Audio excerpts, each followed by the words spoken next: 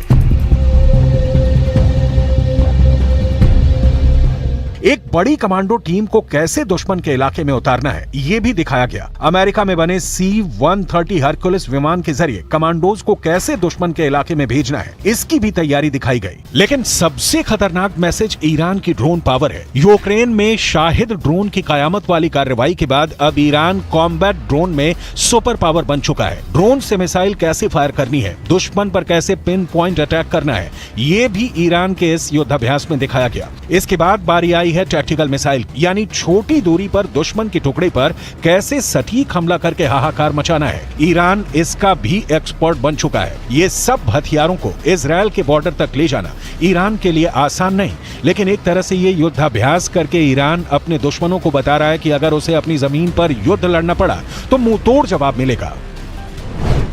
वैसे ईरान बार बार कह चुका है कि गाजा में इजराइल का ग्राउंड ऑपरेशन हुआ तो इसका मतलब युद्ध होगा और तब उसे रोकने वाली कोई ताकत नहीं बचेगी। जमीन नुक्ते कुव्वत फिलिस्तीनी हाज़, अगर बियायंद तब्दील ख़वाहंद। ईरान के तेवर देखकर नेतन्याहू की तरफ से एक ऐसा बयान आया है जिसकी पूरी दुनिया में चर्चा हो रही है। नेतन्याहू ने कहा है कि 7 अक्टूबर को हुए हमास के हमले के पीछे ईरान है। इस बारे में वो पुख्ता तौर पर नहीं कह सकते। देखा जाए तो एक तरह से नेतन्याहू ने ईरान को क्लीन चिट दे दी है। איראן תומכת בחמאס. אני חושב שזה 90% בערך מהתקציב הצבאי של חמאס בא מאיראן. היא מממנת, היא מארגנת, היא מנחה, היא מדריכה. אני לא יכול להגיד לך בהכרח שבפעולה הספציפית הזאת, ברגע הספציפית הזה, הם היו שותפים למיקרו-תכנון. אבל זה שהם מגבים את מכונת המלחמה של החמאס, הם מקיימים אותה. בלי הפיגומים האלה אין חמאס, כמו שאין חיזבאללה. सवाल ये भी उठता है कि ईरान से युद्ध को लेकर क्या इजराइल बैकफुट पर आ चुका है और वो ईरान से ये भी कहना चाहता है कि वो भी गाजा से दूर रहे।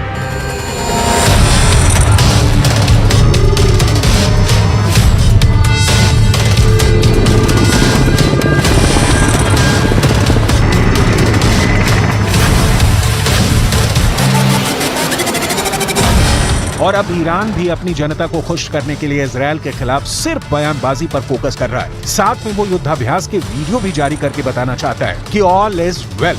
ऐसे में सवाल है कि जब ईरान के लिए ये हथियार इजराइल के बॉर्डर तक पहुंचाना आसान नहीं तो फिर गाजा को कौन बचाएगा।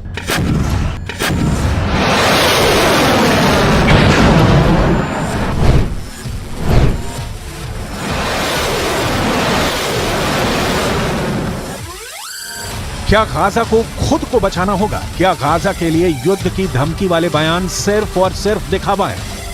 ये सवाल इसलिए क्योंकि इजराइल की सेना ने रात के दौरान चलाए गए ऑपरेशन के दौरान गाजा में कार्रवाई की है। हालांकि उसे शुरुआती झटकों के बाद समझ में आ गया कि गाजा में टिक कर ऑपरेशन करना उसके लिए आसान नहीं होगा। ये गाजा की तरफ बढ़ती इजराइल के सैन्य काफिले का वीडियो है जो 7 अक्टूबर का बताया जा रहा है। तब हमास की एक एंटी टैंक मिसाइल ने इजराइल की पैंथर बख्तरबंद गाड़ी को टारगेट किया था। इस धमाके का क्या असर हुआ इसकी रिपोर्ट नहीं मिली, लेकिन पैंथर बख्तरबंद गाड़ी में 12 से 14 सैनिक सवार किए जाते हैं। गाही अमलियात ज़मीनी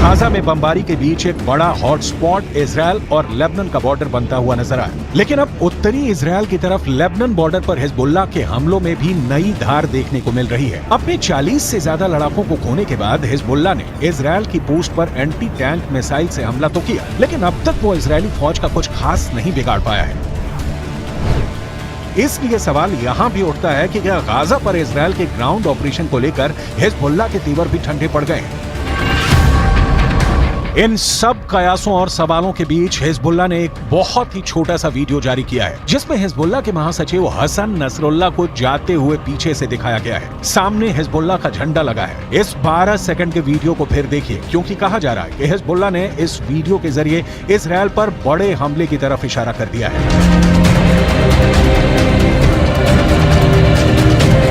ईरान भी अपनी तैयारी पूरी रखना चाहता है। ईरान ने युद्धाभ्यास में अपने तोपखाने की ताकत भी दिखाई है। ये है ईरान की चलती फिरती तोप, नाम है राद 2।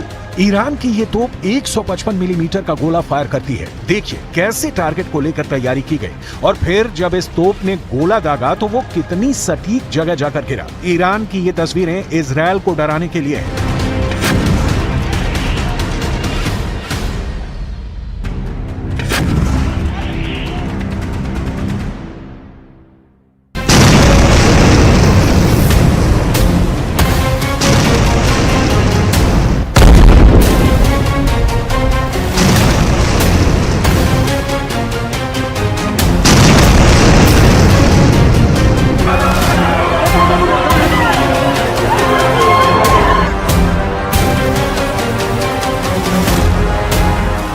क्योंकि गाजा में बड़ी तबाही हो रही है।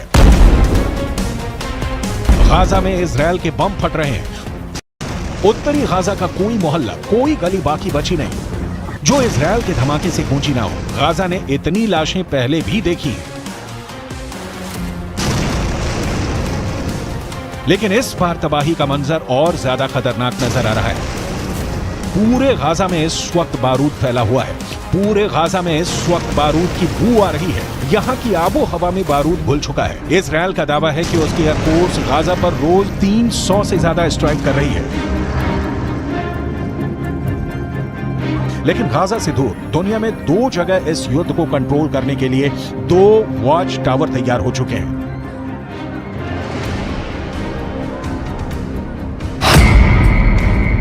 एक है भूमध्य सागर, जहां अमेरिका ने समुद्री बेड़े तैयार कर दिए हैं, तो दूसरा है फारस की खाड़ी, जहां चीन ने अपने 6 जंगी जहाज तैनात कर दिए हैं। एक तरफ अमेरिका इजरायल को बचाने पहुंच गया है, तो दूसरी तरफ चीन की तैनाती बताती है कि उसने ईरान को सुरक्षित रखने के लिए अपनी मसल पावर दिखानी शुरू कर दी है।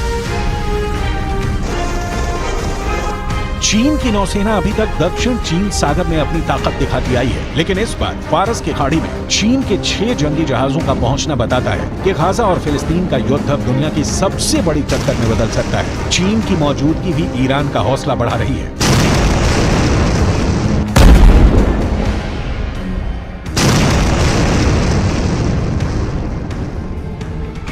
फिलहाल हर जगह ईरान के ऐसे ही वीडियो की चर्चा हो रही है और सब ये जानना चाहते हैं कि ईरान अब गाजा पर बमबारी को लेकर इजरायल के खिलाफ क्या कर सकता है। सबसे बड़ी बात समझने वाली ये है कि ईरान नहीं चाहेगा कि ये युद्ध उसकी जमीन तक पहुंचे और ज्यादा से ज्यादा एक्शन हिजबुल्लाह की तरफ से हो, लेकिन फिर भी उसने अपनी तैयारी पूरी कर ली है, क्योंकि इजरायल पर ईरान का हमला हुआ तो उसे रौंदने के लिए अमेरिका की 40,000 सेना पहले से ही खाड़ी देशों में मौजूद है।